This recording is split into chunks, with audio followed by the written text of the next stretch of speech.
Hi, I'm Jodie Thornton, parent coach, and I'm here to talk to you today about mum guilt. I just want to know, are you tired of being consumed by mum guilt? It really comes up on us quite surprisingly sometimes.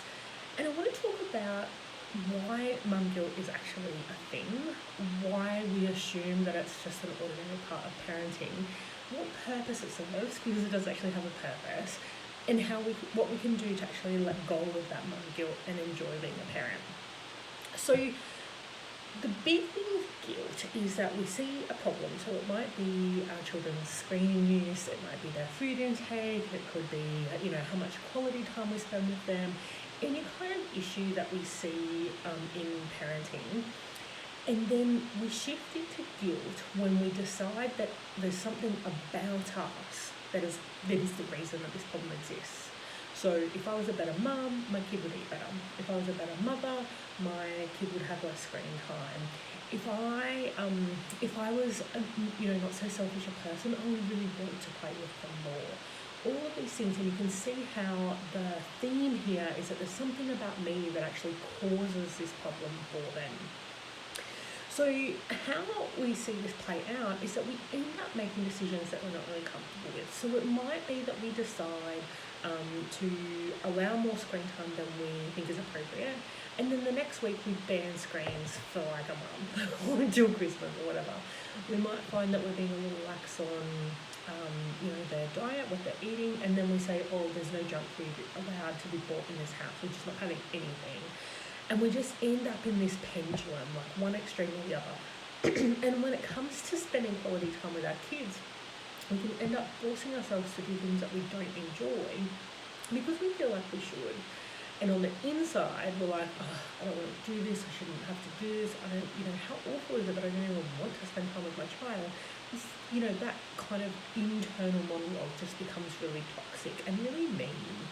So you can see how sometimes it's an external thing where we're changing the decisions that we make in either extreme, like we're being really lax or really strict because we just feel like there's got to be a solution that requires me being different, i.e. making decisions that I wouldn't normally make. Or the alternative is making it internal. We're very, we've got an inner mean girl just making those constant critiques of everything that you've ever done that's wrong on the inside. So the reason that this exists is that culturally we are actually not very good at problem solving. And so what happens is we end up saying that if there's a problem, the person who's raising the problem, there's something about them that makes this a problem. So it might be, if you think about schooling, when someone's struggling with maths, we say, well, you need to do more homework, you're not very committed, you need to really concentrate when the teacher is talking. There's all of these kind of you're the problem messages that we get given when the problem is really, I'm not understanding the concepts, I just need some more help. And so all of the responses become, there's something wrong with you. Because culturally, we want everything to fit in neat boxes and we want everything to have a right and a wrong. And so if you're saying, well, I've got a problem, well, then that means that you're not seeing it correctly, or that means that you're not working hard enough. All of these messages are just, please stop raising problems because it's really uncomfortable to solve problems. And there's an underlying assumption that whenever we have a problem, that the solution will be a win-lose, that somebody will win and somebody will lose.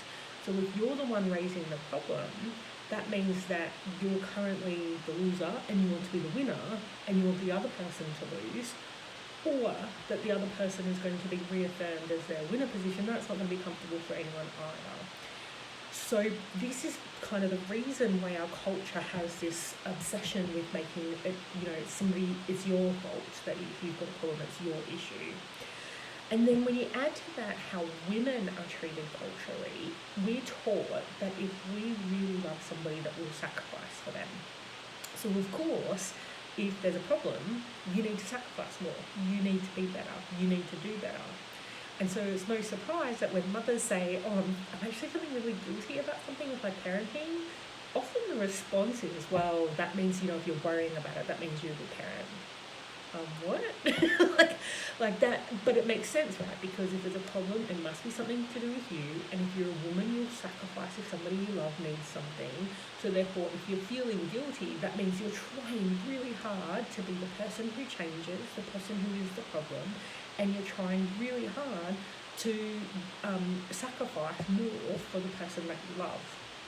And so really those things are really unhealthy, because it takes the real cost of guilt is that it takes our attention away from what the actual problem is, and it focuses our attention on what the heck is wrong with us. So why am I such a bad person? Why do I not know how to do this better?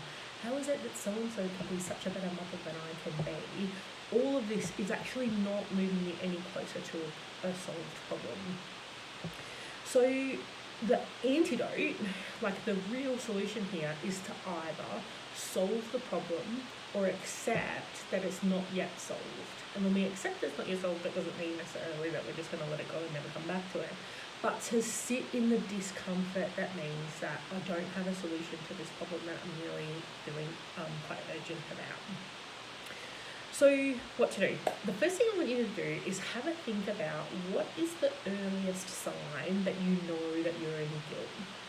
So for some people, it's a physical sensation, like a pit in their stomach. For some people, for me, I often will hold tension in my shoulders. So I know that if my shoulders are up, something's wrong.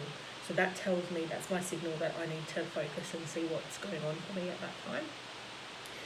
And really notice, or is it just a way of you speaking to yourself? So is there something that you might say is like, you're really not very good at this mum thing, or your sister's much better mother than you are? Like, what is the phrase that comes into your self-talk when you're stuck in guilt? And I want you to basically be on the lookout for guilt signs. Like, be on the lookout for that early warning signal that you're stuck in guilt. And when you notice it, I want you to really speak kindly to yourself. So the first thing is like, yes, I've noticed that I'm in guilt. Like, really be excited, because that's your opportunity to solve the problem, because you're noticing that your focus has shifted away from what the problem requires, what your kids need, what you need, and focused inwards on what the heck is wrong with me. When you notice that, it means you have the power to change it. So as you change your focus, you really need to just be kind to yourself. It's like, oh, that's that guilt feeling again. And I feel this way because I've been taught that if there's a problem, then it must be something about me. And now that I know that that's not true, I can focus my attention on solving this problem, or accepting that I don't yet have a solution for something that's important to me. So it's your first step. The second step is to get really clear on what the problem is. So often we'll think, I'm just such a terrible mother because I don't feed my kids well enough. Well, what does that actually mean? Like, does it mean that your kids are going through a fussy phase and they're not eating very well because it's hard for them with textures, for example? Does it mean that you are feeling really bad about yourself because of how much screen time your kids are having? Well, why is screen time an issue for you? Is it because you want them to have enough physical activity? Is that the real reason why the screen time is an issue? Is if you're thinking about not wanting to spend time with your kids, well, is the real issue that you haven't found something that both you and your kid both want to do, that you both have fun doing? Is the real issue that you are like really under the pump right now, and maybe you're feeling bad about having not managed your time better, or feeling bad about how you don't have enough money to be home more? Well, why is that an issue? Is it because you want your child to look back on their childhood feeling like they were feeling connected and loved? So we can see that in all of these scenarios, the initial thing that we tell ourselves is the problem, and there's something wrong with us that causes that problem, that there's a real objective, like a crystallized, that's what I need, that's what I want for my kids, or that's what my kid needs. So we want to really shift our attention out of those kind of headline blanket statements about what's important and into what's underneath. What is the real issue that's important here?